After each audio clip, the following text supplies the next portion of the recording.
ताकि ये डर आपके अंदर से खत्म हो जाए। ये कभी उत्तेजित होगा तो वो तो होगा क्योंकि उसकी प्रवृत्ति में है, उसकी किताब में है, वो उस फिलॉसफी का भक्त है। हमें ईमानदारी से मानना चाहिए। गलत है सही है, हमारा नजरिया इसमें इंपॉर्टेंट नहीं है। नजरिया उनका इंपॉर्टेंट है कि वो क्या मानते हैं और वो उसके ऊपर अडिग है। आप रोज रोज बदलते हैं।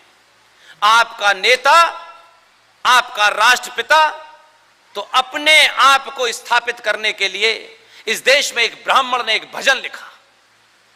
अपने स्वार्थों के लिए गांधी जी ने उस भजन में भी सेकुलरिज्म की दुकान चलाकर ईश्वर अल्लाह तेरो नाम की लाइन डाली। वो तब भी दिल जीत रहे थे। ये बीमारी आज भी है और ये बीमारी जब तक रहेगी जब तक सनातनी हिंदू अपने सनातनी हिंदू होने पर शर्माएगा। आपको अपनी जाति में, ठाकुर में, बनिया में, ब्राह्मण में, दलित, जो दिल चाहे, मैं हर सभा में यह बात कहता हूं। यह महज अजीब पैराडॉक्स है मेरे जीवन का। मैं जहां पैदा हुआ, जहां से मैंने पोस्ट ग्रेजुएशन किया, सब कुछ करने के बाद मुझे उन पूरे 20-25 सालों तक कभी यह बोध ही नहीं हुआ कि मेरी जाति क्या है। इसका जिक्र ही नहीं था। मुझे यह बोध दिल्ली में आके हुआ, इसलिए मुझे बहुत उससे फर्क नहीं पड़ता है। लेकिन आज भी कोई बहुत पुरानी घटना नहीं बता रहा हूं, मुंह पे कहना चाहता हूं मैं। उत्तर प्रदेश में आपकी अपनी कुंठाएं, जाति का घमंड, जाति के 2 मंत्री नहीं बने, जाति का कोई गुंडा मार दिया है तो 303 से 264 आपके कारण हुआ है, किसी और के कारण नहीं हुआ। यहां से तो ताली बजती है, बुलडोजर चला दिया। लेकिन बुलडोजर वाला पूछता है कि मेरी खता क्या थी कि मुझे तुमने कमजोर कर दिया है। तब हम नहीं पूछते हैं, तब क्योंकि उस वक्त हमारे एजेंडे चल रहे होते हैं कि हमें किसी विशेष आदमी को बनारस में जिताना है, भले ही जनता उसे रिजेक्ट कर दे। आप अपनों से भी झूठ बोलना चाहते हैं। इसलिए जाति आपकी सदियों से आपकी निजी पहचान थी।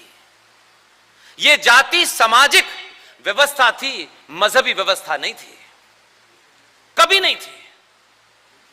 लेकिन कुछ लोगों ने इस भारत राष्ट्र को जाति प्रधान बनाया कि इस कहने में हमारा लाभ है, क्योंकि हम पकड़ में रहें, कांग्रेस में रहें तो कांग्रेस के दूसरे पार्टियों में पकड़ हमारी रहनी चाहिए, लिहाजा सही बात नहीं बोली।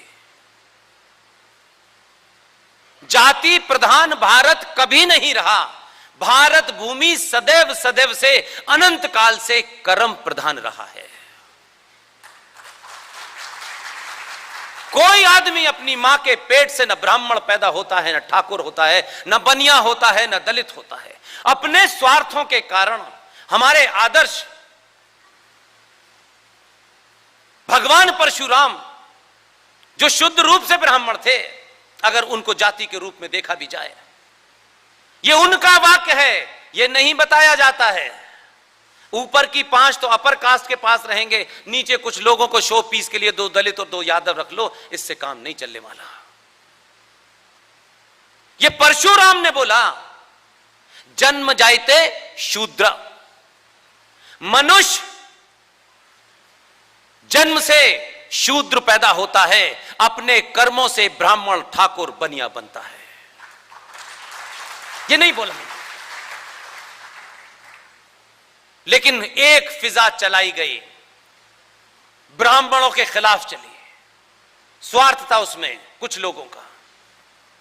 हम चुप रहे क्योंकि हमने सारा ठेका कुछ संगठनों को और सरकारों और पार्टियों को दे दिया है। यही जो करेंगी, बस हमारा कोई काम नहीं है। हमें किसी तरीके से भी बिजली फ्री मिल जाए, हमें जीएसटी में छूट मिल जाए, हमें इनकम टैक्स में कुछ छूट मिल जाए, इसके अलावा हम किसी और चीज के लिए जिंदा ही नहीं हैं। जो दिल चाहे करो, हमें ये फ्री देते रहना। हमें बिजली की चोरी भी अलाउ कर दो, दूध में यूरिया मिलाना भी अलाउ कर दो। इस पे सवाल मत उठाना और राष्ट्रवाद के लिए चिल्लाना जोर जोर से।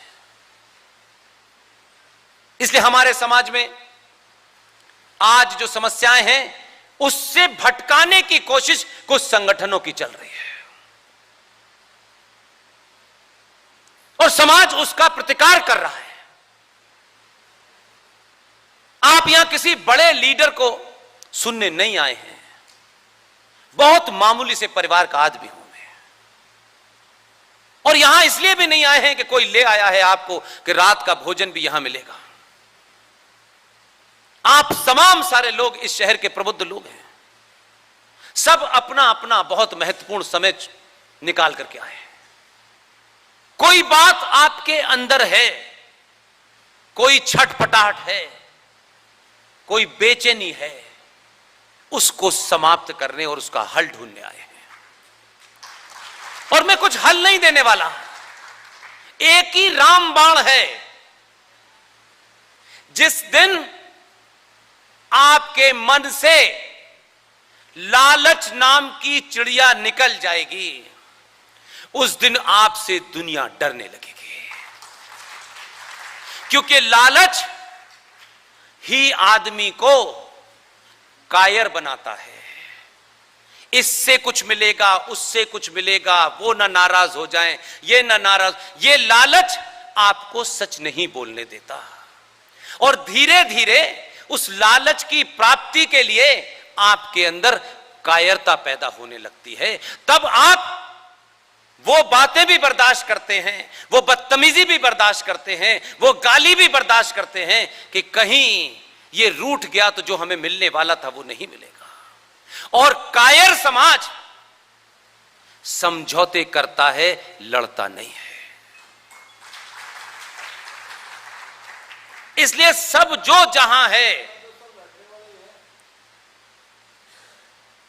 वो सिर्फ एक ही काम करे।